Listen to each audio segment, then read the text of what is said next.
కావనే అంతేనా? అంతకు మించి వేరేది ఏమన్నా ఆస్కారం ఉంటుందా భవిష్యత్తులో కుంభకోణాలు? లేదు లేదు, ఇది బాబు గారు ఎట్లాగూ ఇలాంటి వాటిట్లో ఇనిషియేటివ్ తీసుకుంటాడు. నాకు ఆ నమ్మకం.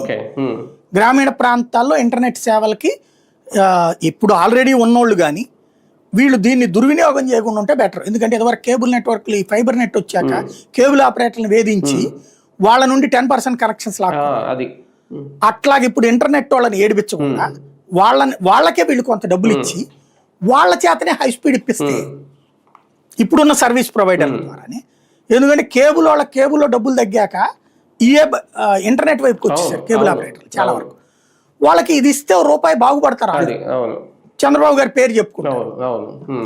ఇచ్చి వాళ్ళకి హై స్పీడ్ ఇప్పటిదాకా మనకి ఇప్పుడు మన ఆఫీస్లో వాడేది మన ఇంట్లో వాడేది చాలా తేడా. ఎందుకని ఆఫీస్లో ఎక్కువ వీడియోలు చేయాలా, ఇంట్లో అయితే కనుక తక్కువ ఉంటుంది.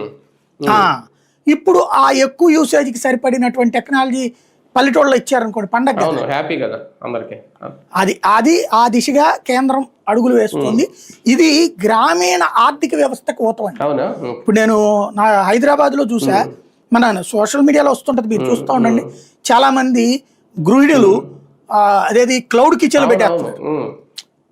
ఎందుకని? ఇప్పుడు ఆ హోటల్ తిండి తినలేక చేస్తున్నారు, అలాగని ఇంట్లో వండుకుని తినలేక చేస్తున్నారు. కాబట్టి కాస్త వంట వచ్చిన ఆంటీ నాది ఇట్లాగే నేను వండుతాను అని చెప్పేసి కాస్త మంచి వంటలు తీసి పెడుతుంది. ఆర్డర్ ఇస్తున్నారు. ఆ దగ్గరలో 5-6 కిలోమీటర్లు ఇప్పుడు ర్యాపిడోలు వచ్చేసి